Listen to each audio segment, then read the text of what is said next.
Party ఎదురు నిలబడి పోరాడి ఎర్ర జెండాను ముందుకు నడుపుతున్నటువంటి నాయకుడు. అందుకని ఆయనకు రహస్యంగా దారిగా ఎవరికి కనబడినటువంటి ప్రాంతంలో ఎవరు ప్రజలు మేలుకొన్నటువంటి సందర్భంలో దాడి చేసి హత్య చేశారు. ఒకవేళ ఆయన కొద్దిగా మేలుకొని మీ అందరి ముందరలా నడి రోడ్డు మీదగిన ఇలాంటి హత్య జరిగింటే మీ చేతుల్లో వాళ్ళకి అర్థమై ఉండేవాళ్ళు కాదా? మీరంతా మౌనం ఉండేవాళ్ళ ఆయన చంపుతుంటే మీరు చూస్తూ ఉన్నటువంటి క్రమంలో జరిగి ఉండింటే ఇక్కడ వాళ్ళ శవాలు పడి ఉండేవి కదా. తప్పకుండా అవకాశం ఇవ్వకుండా అప్రమత్తంగా వివరించి ఇలాంటి దాడులు చేస్తున్నారు. ఇలాంటి దాడులు గోవిందాపురంలో కూడా చేశారు, ఇక్కడ కూడా చేస్తున్నారు. ఇలాంటి దాడులతో సిపిఎం పార్టీని అరికడతాం, సిపిఎం పార్టీని లేకుండా చేస్తామంటే ఖబర్దార్ అని చెప్పి కాంగ్రెస్ పార్టీని హెచ్చరిస్తున్నాను. తీవ్రమైనటువంటి ప్రకటన పద్ధతుల్లో ఆందోళన కార్యక్రమాలకి అదేవిధంగా ప్రతిఘటించేటటువంటి కార్యక్రమాలకి ఊరుకోవాల్సి వస్తుందని చెప్పి కూడా హెచ్చరిస్తున్నాం. ఎర్రజెండాకు కొత్త కాదు, ప్రాణం ఇవ్వడం కొత్త కాదు, రక్త తర్పణ చేయడం కొత్త కాదు, బలిదానాలు చేయడం గొప్ప కాదు.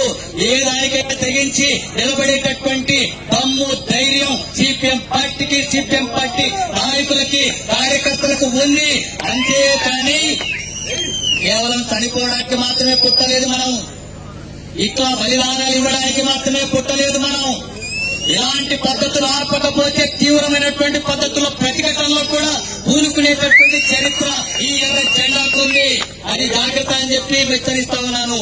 ఇప్పటికైనా ఈ దాడికి హత్యకు పాల్పడ్డటువంటి వాళ్ళని వెంటనే అరెస్ట్ చేయాలా? ఎంత సమయం కావాలి పోలీసు వాళ్లకు? ఎందుకు అరెస్ట్ చేయలేదు ఇప్పటి వరకు? 24 గంటల్లో అరెస్ట్ చేయాలా? 24 గంటల్లో అరెస్ట్ చేయమని కమిషనర్ ను హెచ్చరిస్తా ఉన్నాను. ఒకవేళ మీకు వాళ్ళు ఎవరున్నారో ఎక్కడున్నారో తెలియకపోతే, మీకు అరెస్ట్ చేసే చేత కాకపోతే, మీకు అరెస్ట్ చేసి వాళ్ళని అరెస్ట్ చేసేటటువంటి దమ్ము లేకపోతే అది ప్రకటించండి. సిపిఎం కార్యకర్తలకు పిలుపునిస్తాం. సిపిఎం పార్టీ కార్యకర్తలకు ఇస్తాం. ఈ భూమి మీద ఎక్కడ ఉన్నా సరే పాతరేసి తీసుకొస్తారు. చట్టబద్ధంగా వివరించాలని ఈ రకమైనటువంటి కార్యక్రమాలు చేస్తున్నాం. చట్ట ప్రకారం మీరు వివరించాల్సినటువంటి అవసరం ఉంది.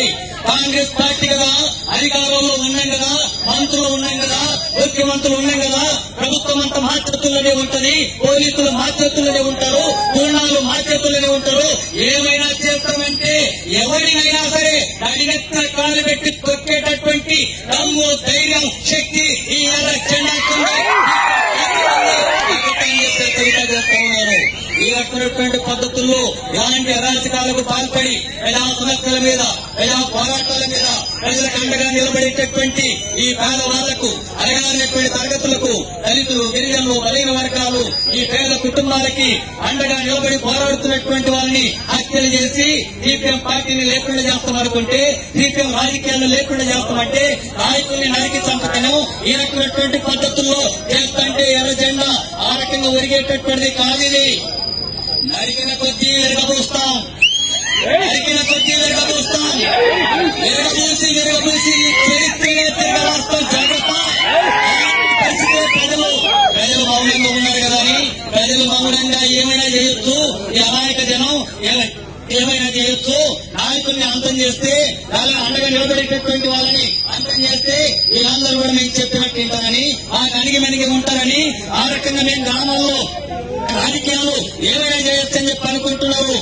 ఇక్కడికి వచ్చి చూడండి, ఇప్పుడు మీకు దమ్ముంటే వచ్చి ఇక్కడ చూడండి. సిపిఎం యొక్క దమ్మేంటో, సిపిఎం శక్తి ఏంటో, సిపిఎం యొక్క సాహసాలేంటో. హత్య చేసిన తర్వాత ఆ హత్యను కూడా లెక్క చేయకుండా ప్రతిఘటించి తీర్థమనేటటువంటి పద్ధతులు ఇక్కడ ఆ రకమైనటువంటి పద్ధతులు ఈ కార్యక్రమం జరుగుతుంది. ఇప్పటికైనా కాంగ్రెస్ పార్టీ ఇలాంటి కార్యక్రమాలు బాధపడేటువంటి వాళ్ళని అరెస్ట్ చేసి కఠినంగా శిక్షించాలా? ఆ రకంగా జరగకపోతే, వాళ్ళని కఠినంగా శిక్షించకపోతే, చట్టం శిక్షించకపోతే ప్రజలే శిక్షిస్తారు. జాగ్రత్త అని చెప్పి హెచ్చరిస్తూ ముగిస్తున్నారు.